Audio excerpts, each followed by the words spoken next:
No audio. Mark, can you check on that? Yeah. But we'll sort it out even as it go on, Yeah. But nonetheless. Yeah, we are back. Audio is back. Good stuff. Sorry for that. Good stuff. How was your week? Maybe or weeks? Weeks. Yeah, before we start. Yeah, it was good to have that time to sit and reflect. Take some rest.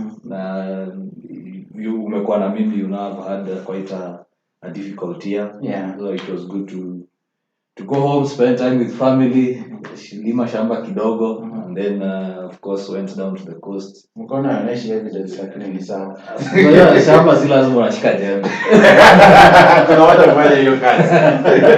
Shamba si lazima unashika jembe. I also went down to the coast, kuota jua kidogo. Yeah, and now I'm back. Kutoroka hii baridi. Hii baridi ya Nairobi. This Nairobi weather hapana. I don't know how guys at home are keeping on, but baridi ya Nairobi. I have been well. I also last week I decided to be away in Nairobi, out of Nairobi. So I went to Bungoma, just to also help her from this cold and also see family and just lima kidogo in quotes. But I also went around just seeing what in terms of hockey what is going on down there, and it was really good to see. Hockey is still being played. Players are still enthusiastic. They haven't given up on the game, which is a really good thing. And so it was quite encouraging to see. I don't think they knew who I am because I was just in mask throughout. They invited me to play, and then I told them I was in these shoes. I don't know how can I play in these shoes. Yeah. But it was really nice. Just social hockey, but you cannot play with those shoes because we're into Nairobi. My friend, Nairobi people can't play hockey barefoot. Niligongo once. Nikiwa huko, I cannot do that. Yeah, it's good to see people playing. I also went somewhere down the coast. I found guys playing the game, and they even organize friendlies there. Yeah. So it's good to see them play. Yeah. Speaking of which, as we stated on our post, that we have updates on the league resumption. Yeah. Unfortunately, not a good update. Yeah. There's no. Is it white smoke? Yeah. There's no white smoke yet. There's no white smoke yet. The Cardinals are still discussing. Yeah. But what on the ground is that there are requirements that are needed for teams, players to play in the league. Amongst them is the PCR tests. And we know the PCR tests are quite costly. Yes. And they expire. Yes. So after let's say 2-3 weeks, they expire unit, and then now most of the clubs they don't have sponsors. Yeah. So it's difficult to see how they are going to go about it. And as I've said, that is word on the ground. We don't have that verified information yet. Yeah. As well as we know that most of the teams are not yet financially stable to go back to play in the league. Yeah. Yes, the players are willing. Yeah. Coaches are willing, but if you look at the logistics, it entails a lot of things. Yeah, it entails a lot of things for the league resumption. Yeah. So at the moment, there is no confirmed date as to when the league will be resuming, but we stay hopeful. And but now speaking as Simon, I'm a bit pessimistic of it coming this year. Yeah. Because look at the calendar. 4 months to 2022. Yeah. Will we be able to sustain for this year? Of course we can, but do you have the resources enough? Because you see, it's not just Nairobi. There are games out of town, and it doesn't cost just a shilling. It costs more than a shilling. Do you remember that show, that episode we had with Park Road? Yes. They were saying to take a team to Mombasa, it comes to around 750,000. Yes. No, that's the whole season budget. But take to a team to Mombasa was coming to 100,000. 100,000 and 150. Yeah. So you can imagine. Yeah. It's quite a lot. unless you decide to play one-way league. But either way, a team will have to travel. And what are you sacrificing? That's the thing. You see, the distribution of teams now in the Premier League is such that you have teams from the farthest end of the country. You have a team in Coast and you have a team in West. Yeah. And the bulk of the teams are in Nairobi. So what do? Do you ask the teams in Nairobi to travel to go out? Or do you ask the teams further away to come and play, of which it will be unfair to them? Because I mean, most of the teams are in Nairobi. At the same time, we have teams like USIU who are yet to come back. They are not even participating in the KUSA playoffs, which are even training. It's only the men who have been training. So you look at that, and USIU is one of the top sides in the Premiership. What happens? You remember also while we were speaking to Coach Chengezi, they also had that doubt of whether they will still go back to play in the league or they concentrate in KUSA. But it's good to see them participating in KUSA. I saw one comment in our Facebook post on our page HOCKEYKE. Someone was frustrated. He was saying, why are the KUSA games being played and yet the league is these are totally two different. These are totally two different organizations. Number one, and then number two is the logistics. It's easier for a university to organize to take their players to KUSA. The KUSA tournament, the KUSA playoffs, than clubs to organize for their players to participate in the league. At the same time, remember that universities have an obligation towards sports. And students pay for sports in their school fees. That is the activity fee. So the universities, they can also have those logistics of organizing the tournament because they have the training grounds, they have the transportation, and they have all the facilitations they need compared to clubs. You know the situation we have in our clubs, sorry to say, but most of our clubs, even those that play in the Premier League, they struggle to get a training ground, especially now after COVID. Some of them used to train in high schools, primary schools, but now they can't. It's a very tricky thing. Maybe we should ask you, our viewers, what do you think? Do you think we are ready as a hockey fraternity to go back and play? Do let us know in the comment section. Your questions or comments are all welcome, and you can send them on our section, whether on Facebook or even on YouTube. But you have mentioned KUSA, so probably we can go there and just talk about the results. For those who don't know what's happening, these are KUSA playoffs. They usually play sort of regional leagues, regional knockout rounds. And then they meet for the national playoffs, where now they crown the overall champion, the winner, the countrywide winner. So this time round, the tournament, the playoffs are in JKUAT. I believe the defending champions, Mark, correct me if I'm wrong, I think it's USIU. It's USIU, the defending champions are USIU, but unfortunately they are not there to defend their title. They took their title from, I think, UN and MMU. So it's interesting to see which team will win, because we have the likes of UAE who are now a very good side. We have the likes of KU, we have the likes of Strathmore who are there. So it's interesting to see. But anyway, let's go to the results. Let me read the ladies' results, and then you can share the men's. Strathmore ended the game with a 0-0 draw against KU. That was the first match actually. And then UAE beat Chuka 1-0. This one was a good one. Meru were thrashed by Multimedia. 4-0. 4 goals. Yes. I beg your pardon, sorry. That is Barry's team. Yes, Barry's team. I wonder if he's the one umpire in that game. No, he can't umpire. And then JKUAT also drew with them KU 0-0. And then we had KU taking on Chuka.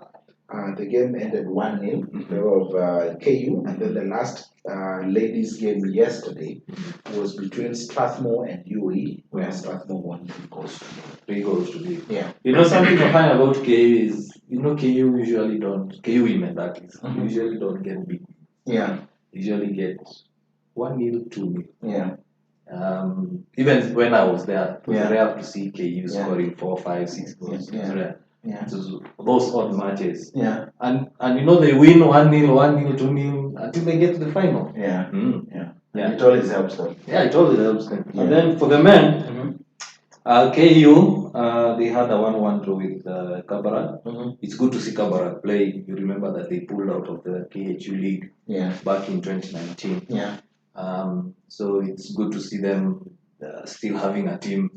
And I hope that when the league resumes, we shall have them also coming back. Yeah. And then you have Meru versus UAE beating Meru 1-0. JKUAT UN, JKUAT won 1-0. KU beating Chuka University 1-0. And then Kabarak MMU, that's another draw. So Kabarak has 2 draws so far. Yeah. And then we have MMU and Chuka, MMU beating Chuka 2-0. And then Meru and JKUAT winning 1-0. Have you noticed a theme? Yeah. The teams that are winning are mostly Nairobi. Yes. What does that say? Is it that home ground advantage?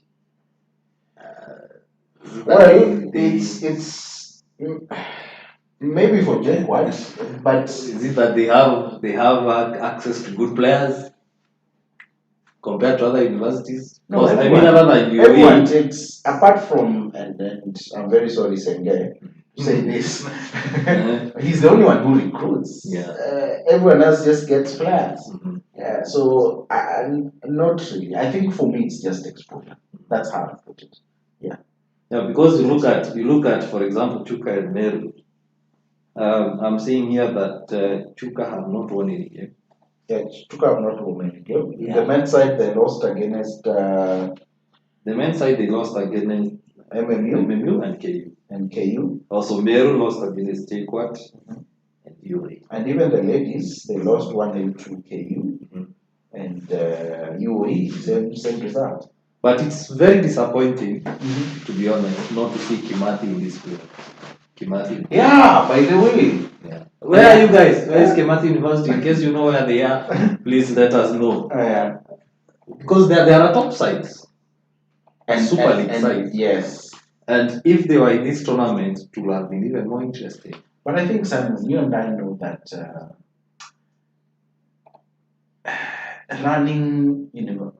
managing university league of players is a problem.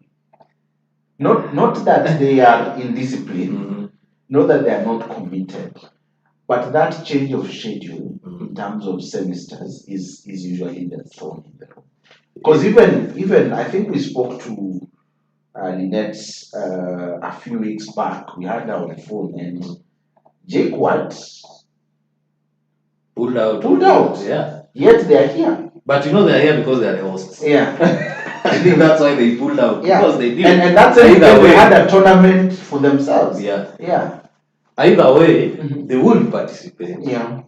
Because number one, they are the hosts.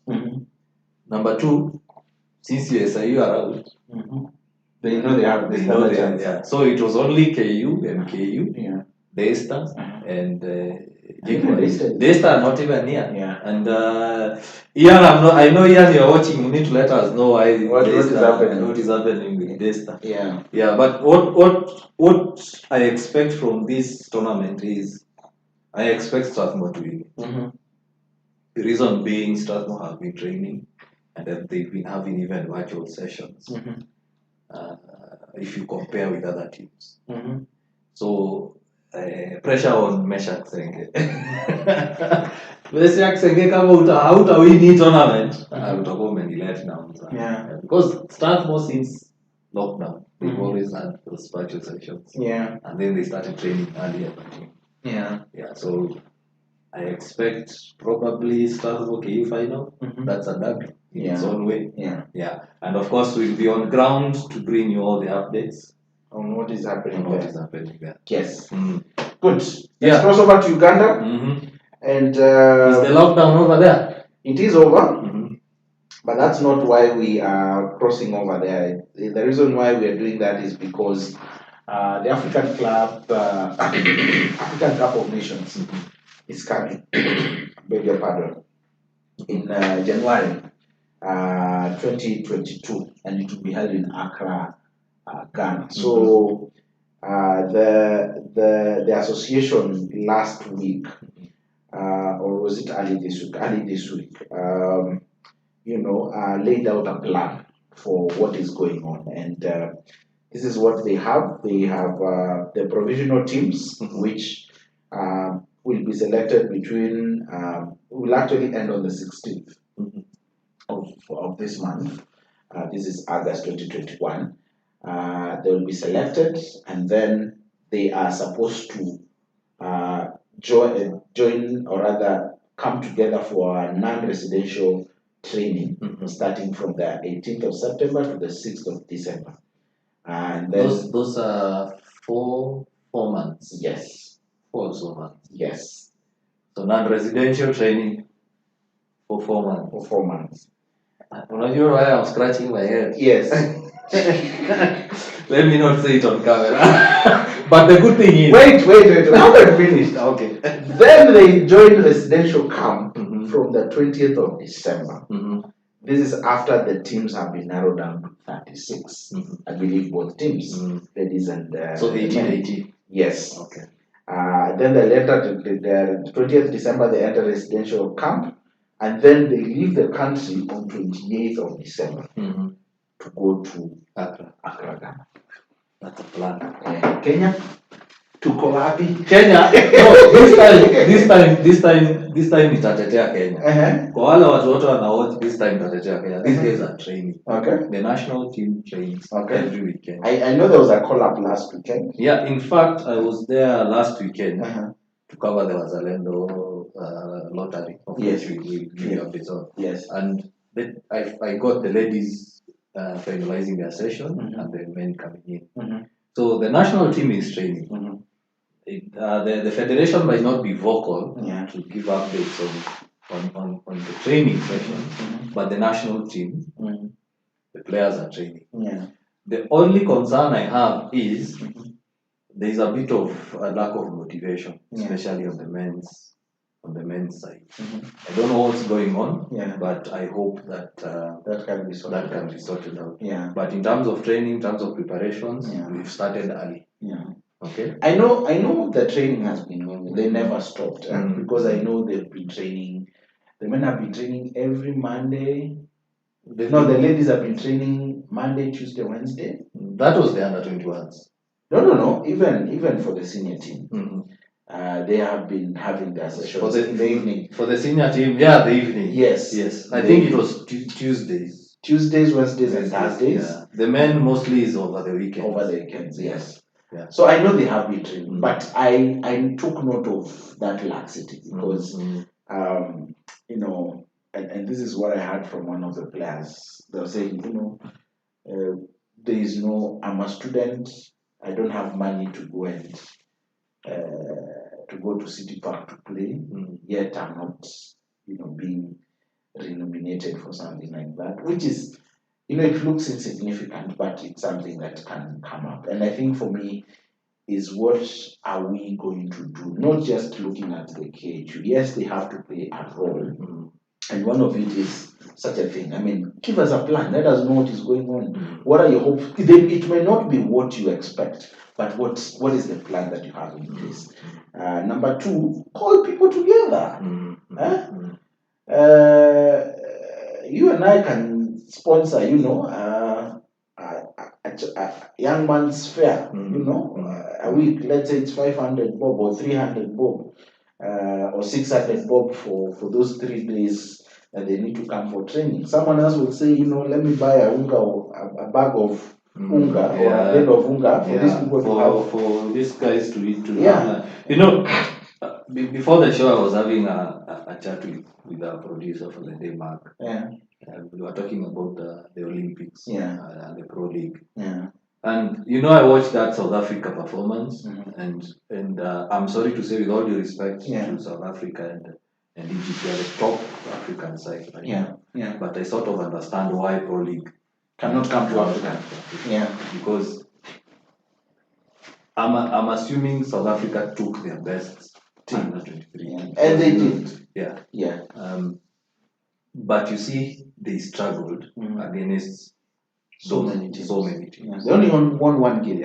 Yeah. And you see, for us, we also struggled to beat South Africa. Yeah. So now I'm assuming if we were involved in Pro League and our best sides are struggling to beat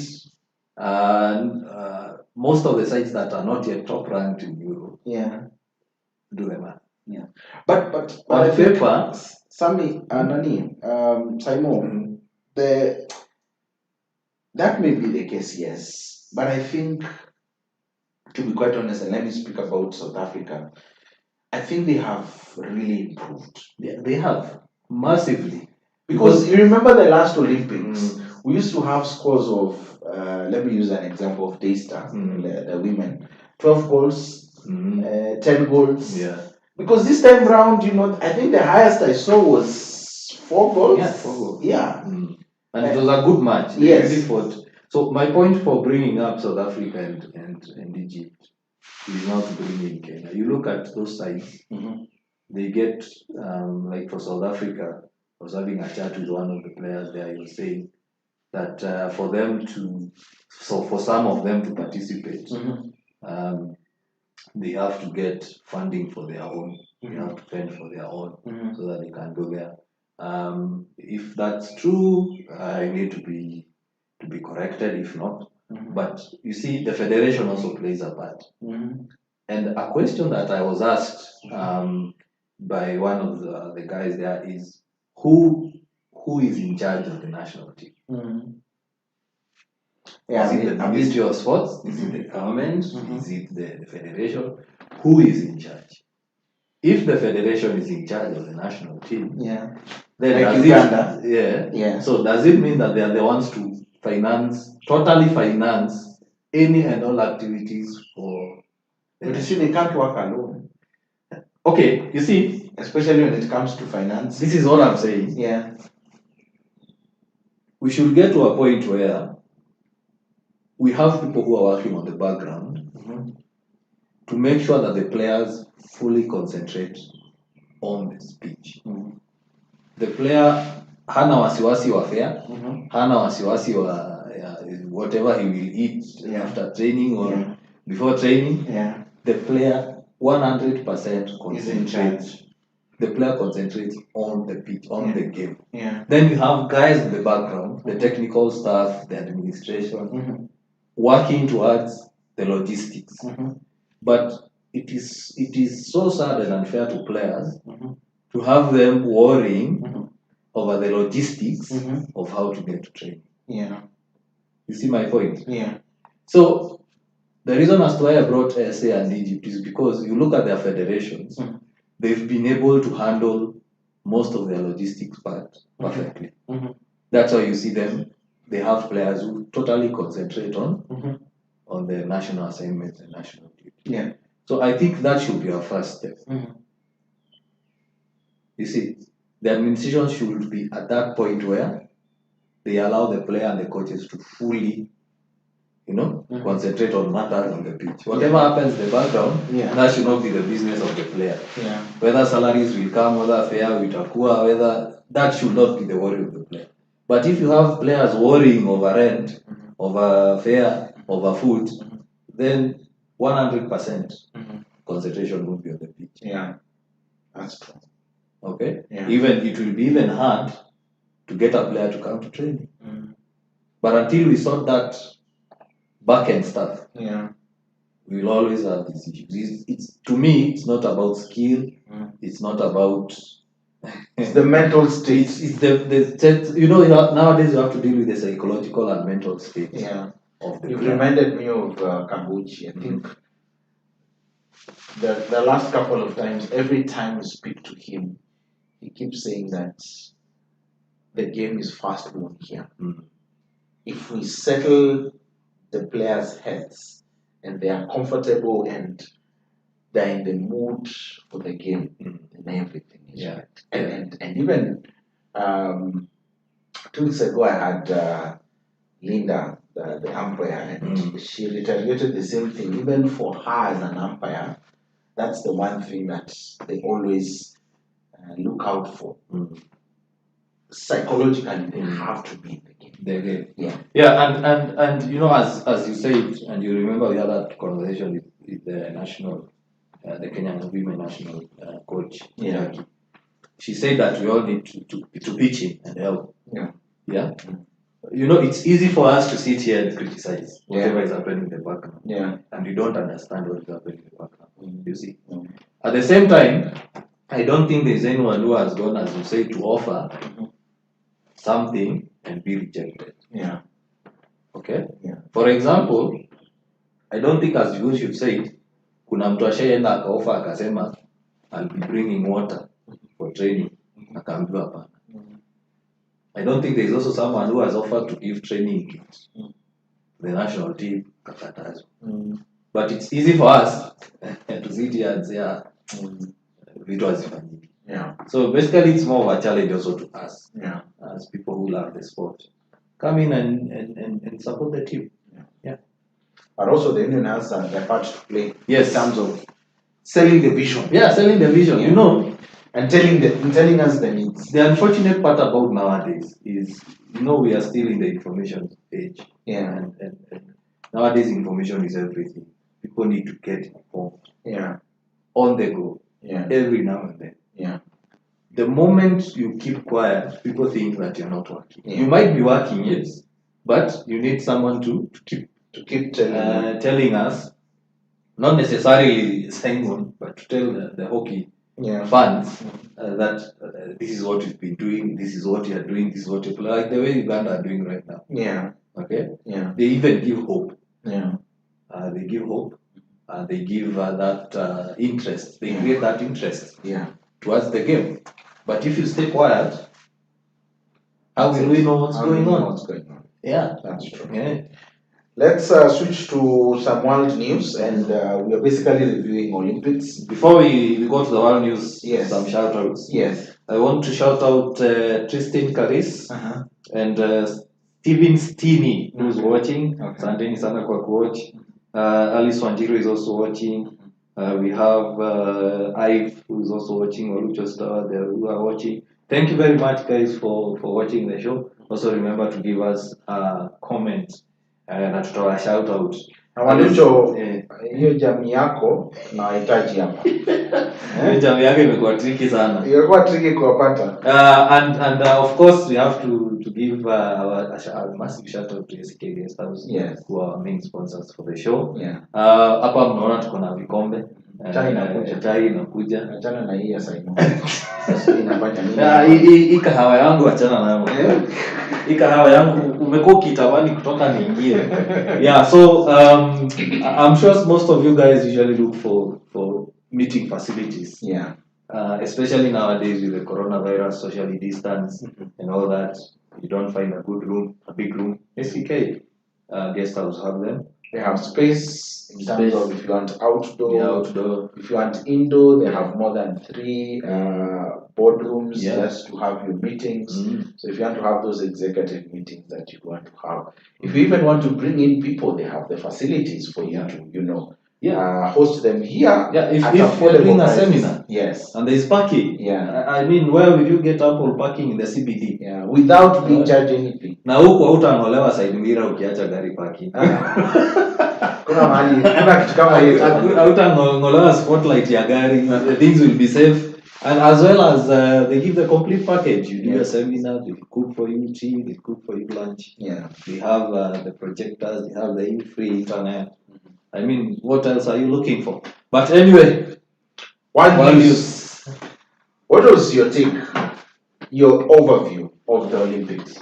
I told you the Dutch women are the team to beat. And they proved themselves. I mean, I just love that team. I'm an Argentinian fan through and through. I've always been Argentina. Of course, Argentina, they disappoint me ever, but it's good to see the Dutch women But come. that final was good, man. One of the best matches I've ever watched. Best. I mean, I think kama kuna mtu alichoka kwa ile game, alikuwa ni umpire. Because the ball was moving so fast, very fast. Yeah. And then what I liked is the breakage of play was near to none. Then the game will flow. Yeah. And then everything was perfect. It was one of the best matches I've watched by far. Yeah. And that team, I could beat the Dutch women. Unless you're Lottie Toke, or someone else just comes and does it. There's the same with the Belgians. Yeah. I just one of the things your team may achieve. It was a good match. For me, I think a big shout out to Ireland, being the first time for them to come into the tournament, put up a very good match. India women, they really performed. Let me cut you short. Yes. I asked Pascal. I was with Pascal in my holiday, and he's watching. I thank Pascal for watching. Yeah. I asked him to watch your game in Ireland, I think for around 10-15 minutes before we walked out. Yeah. I asked him, can our Kenyan women beat that team? Definitely no. There are young sides because Ireland have been coming through. Yeah. Recently, we've seen them in the FIH Pro League and they're coming through. But I looked at that team. I compared their first match, the Pro League, and the Olympic match. There's a massive difference. I've also been following them up on YouTube because they post a lot of stuff. You can see the progress. You know what I told Pascal? Yeah. We can't beat them. Because we have the physicality. The Irish women. That's what they miss. Actually, if you look at why most of the reasons why they struggle in the Olympics is because of that physicality, that speed, the agility. They tend to struggle a bit on that, and that's what our Kenyan women have over them. Okay. The only thing that they might beat us on now, the technical and tactical aspect of the game, which is a huge factor in any match. Short corners. Yeah, set pieces. Actually, they were very good in set pieces. Yeah. As well as their attacking through wide angles. They were very good in it. And that's one of the things that I think they will beat us on. Yeah. But in terms of the physicality, the fitness, endurance, everything we have over them. So actually, I would love to see a friendly between Kenya and Irish. Yeah. Okay. Wiki organize your friend. Tutachanga fair. The men. It was quite obvious. I know Belgium is your side. Yeah? Told you, man. I told you those two. I wish Neza pull is a footage. Those two, they are just out of. But even Australia, for me, I think I had two teams in mind. Number one was Australia, number two was India. And I think India, for me, really brought the A game. Yeah? And I think this is the team to watch. That's true. Actually, even if you listen to the most of the commentaries in the Olympics, they were saying that India is the team to watch. Yeah.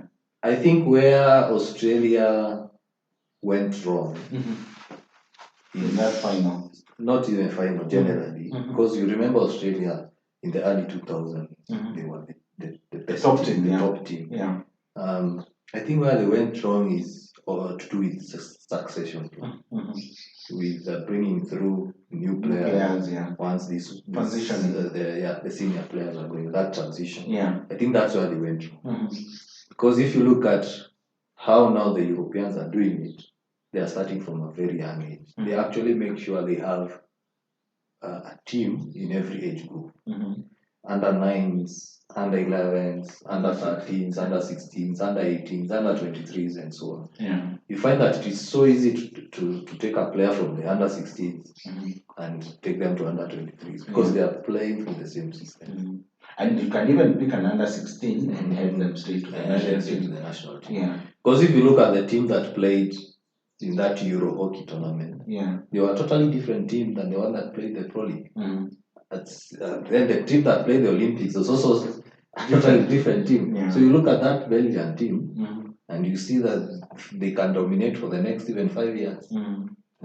Look at even Germany. But I really don't think, because the next time Belgium will meet India, I know they are going to be a totally the scores will not be the same. Yes. Now India, what they did a complete overhaul of everything. From management, top management level, all the way down to the coaching. And they got this coach. I'm trying to remember his name. So once they did that, they did a complete overhaul of the system. From the way they are doing their coaching, their coaches' education, their trainings, everything, even their facilitation. And they took their strong side. Yes. Which was they started, I think, back in 2012 when they realized that they were tipping. So now that change, you can start seeing it slowly by slowly. And there will be another momentum shift in the next decade. There will be a momentum shift. Because also Pakistan have started doing the same thing. Also, a continent guys need to watch out for is Africa.